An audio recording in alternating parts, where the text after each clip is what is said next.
Alright boys, another year, another Premier League season. I wonder who's gonna come out on top this time. Haaland! It's his first touch of the Premier League season and City are in front in the 4th minute.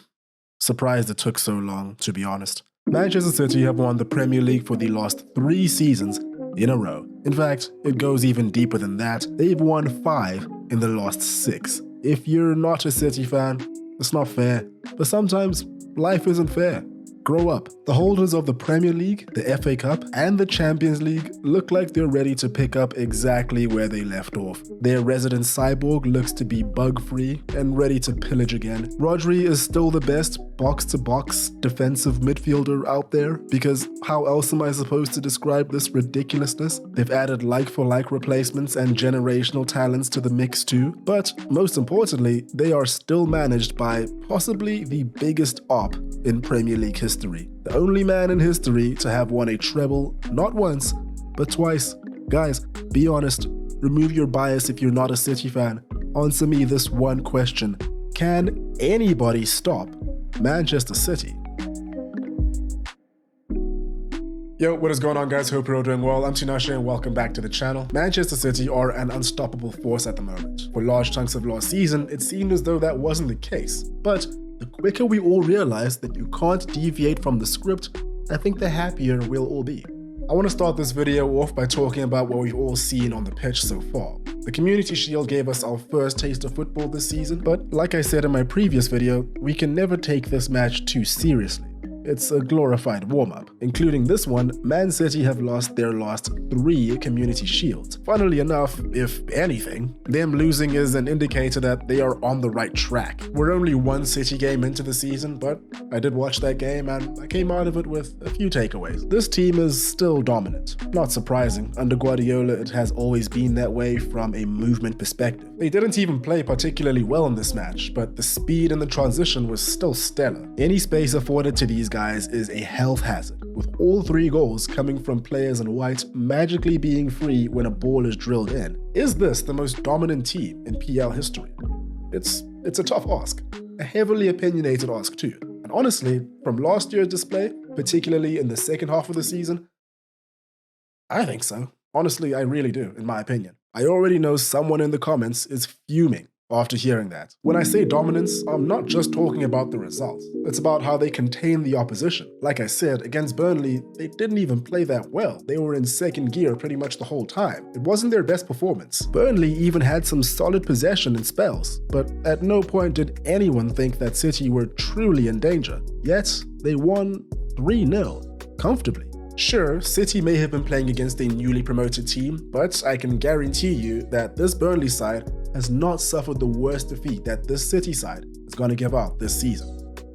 Promise. Having said that, while some have already stopped watching the league because they feel they know who will win, there are slight causes for concern for them. I guess we can start with personnel. The loss of club captain Ilkay Gundogan and Riyad Mahrez are amongst those concerns. Mateo Kovacic is not the same player, but he'll probably end up being Gundogan's replacement more than anything else, filling in the same spaces that he did. But you're losing more than just an 8. You're losing City's most clutch player over the past 2 seasons or so, and a valued leader. Then again, is this really catastrophic? City are not lacking in terms of leadership, nor clutchness.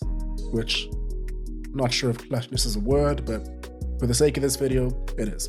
City will adjust. The loss of Mahrez may be a bit more precarious, as he is yet to be replaced. His ability to retain the ball under pressure and hug that right-hand side high up the pitch, as well as his compatriot's ability to do the same on the left-hand side, possibly Jack Grealish or Phil Foden or whoever it is part of what gave City that amazing ability to just scoot the ball over from side to side and break opponents down, especially in low blocks. And yeah, I guess Bernardo Silva, Phil Foden, and even Julian Alvarez do exist, but I'm pretty sure Pep Guardiola and City are gonna want to go out there and get a more natural, specialized, right-sided wide player. But then again, they do have the depth to find workarounds. I'm sure they'll be fine. In terms of other potential concerns, Kyle Walker was apparently close to Bayern Munich at some point. Bernardo Silva was apparently close to PSG or Barcelona. Aymeric Laporte was a strong doubt. João Cancelo is somehow still a Man City player. A lot of uncertainty with some key names. Another potential concern is the number of games. If you're Manchester City, competing in every single competition is pretty much expected. Competing in every single game of all those competitions is also expected. They're probably the only team in England where that is the case. Now that's 60 plus games. As I've already said, they do have depth, but as a coach, it's only natural to have a starting 11 that you want to pick all the time. You know, your favorite group. It only makes sense, right? Kevin De Bruyne. He's the sort of player you want to play all the time. And he almost did that last year. He played 49 games, the second most he's played in his Manchester City career.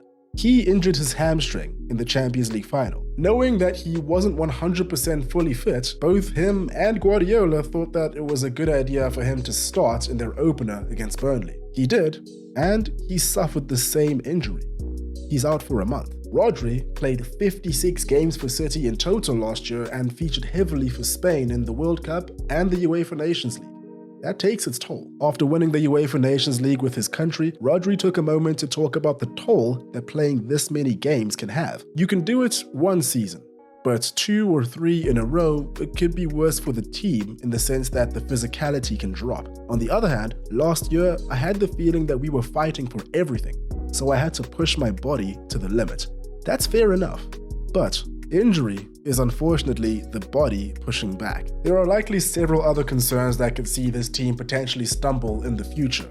But then again, if we use history as an indicator for the future, I'm not sure if those things matter. Let's imagine that City remain in second gear for a while. They don't gel so well because of the reasons I mentioned above, and more, and things don't go their way early on. Disaster, right? No, not really, actually. As we've seen in the past, dropping points early on doesn't actually mean that much to this team. It typically takes these players about a quarter of a season to understand the assignment of each year fully anyway. New players come in and have to understand how the team works. Old players have to now adapt to whatever crazy new tactic Guardiola has. I mean, who knows, the new meta from Guardiola this year could be inverted left-sided goalkeepers. I don't know, man. John Stones is a midfielder now and one of the best in the world. Anything can happen. Only one time in the past 6 years has a dip in form cost them, 1920. And Liverpool had to put up 99 points, just to be sure. And it should be noted that this was a transition year. Rodri came in, prepped to take over from Fernandinho, and struggled somewhat. Vincent Kompany left, and it was COVID. They racked up 81 points in a transition year. It's unbelievable, man. Fuck's sake. Because someone in the comments is going to say it, sure, we have to acknowledge the numbers. 115 breaches of financial rules stretching back as far as 2009.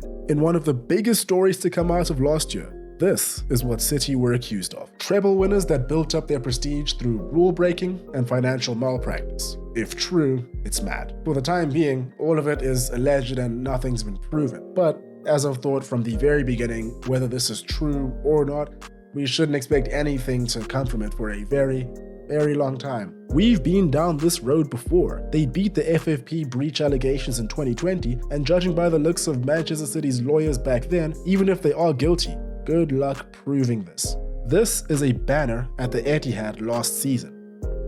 This is a lawyer, the same one that represented City back in 2020 and is doing so again.